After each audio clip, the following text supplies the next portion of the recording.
அண்ணா university பாலியல் விவகாரம்.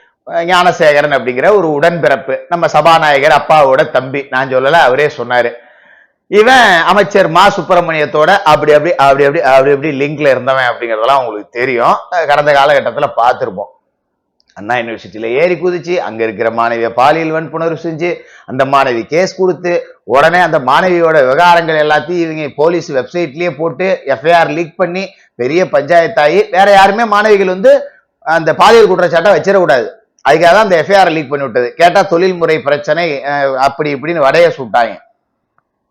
இப்ப அந்த மாணவியோட பர்சனல் விவரம் வெளியில வந்ததால மத்த மாணவிகள் யாருமே புகார் கொடுக்க வெளியே வரல. ஞானவேல் அப்படிங்கிற ஒரு பேராசிரியர், இவன் அண்ணா யூனிவர்சிட்டியில ஒரு ப்ரொஃபஸரா இருக்கான், ஒரு பேராசிரியர்.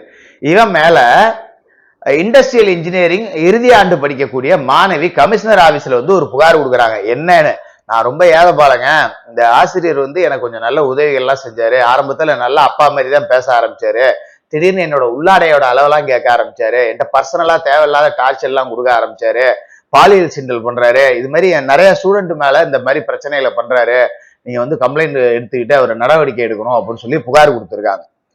புகார் கொடுத்த உடனே இந்த பேராசிரியர் தலைமறைவு, அவனை சஸ்பெண்ட் பண்ணியாச்சு. எப்படியாவது அவனை தேடி பிடிக்கணும் அப்படிங்கிற வேலை நடக்குது. இவன் நிறைய பேருக்கு இந்த மாதிரி சொல்லியிருக்கான். அதுக்கு பிறகு இப்போ ஒரு 4 மாணவிகள் வெளியே மறுபடியும் கம்ப்ளைண்ட் கொடுத்திருக்காங்க. இந்த மாணவி இவன் தொடர்பு கொள்ளக்கூடாதுன்னு இவன் நம்பரை பிளாக் பண்ணியாச்சு, எல்லா வேலையும் பார்த்துருச்சு. ஆனாலும் கூட படிக்கக்கூடிய மாணவிகள் நம்பருக்கு போன் பண்ணி அந்த மாணவிகிட்ட போனை கொடுன்னு டார்ச்சர் பண்ணியிருக்கான். இவன் தான் அந்த குட்டி சார்.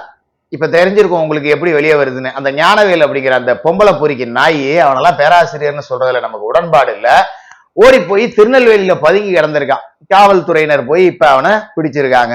நல்ல வேலை, திமுக ஆட்சி முடிஞ்சு காபந்து அரசு ஓடிட்டு இருக்கு. இல்லாட்டி இந்த சாரும் தப்பிச்சாலும் தப்பிச்சிருப்பாரு. இந்த மாணவியோட எஃப்ஐஆர் லீக் ஆனாலும் ஆச்சரியப்படுறதுக்கு இல்ல. இந்த மாணவியோட எஃப்ஐஆர் லீக் ஆகாததாலதான் இன்னும் 4 மாணவிகள் புகார் கொடுத்திருக்காங்க. இந்த மாணவியோட எஃப்ஐஆர் லீக் ஆயிருந்தா அந்த 4 மாணவிகள் வந்திருப்பாங்களா? வந்திருக்க மாட்டாங்க. நம்ம பேர் நாரி போவோம், எதுக்கு நமக்கு பிரச்சனை அப்படின்னு சொல்லிட்டு. ஆனா நல்லபடியா இந்த நேரத்துல இந்த எஃப்ஐஆர் பாதுகாக்கப்பட்டு பல மாணவிகள் திரும்ப புகார் கொடுக்குறாங்க. அந்த குட்டி சார் அப்படிங்கிறவர் சிக்கி இருக்காரு.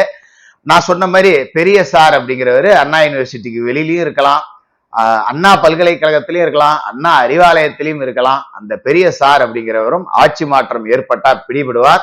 அண்ணா பல்கலைக்கழக மாணவிகளோட கற்பும் கல்வியும் பாதுகாக்கப்படும்.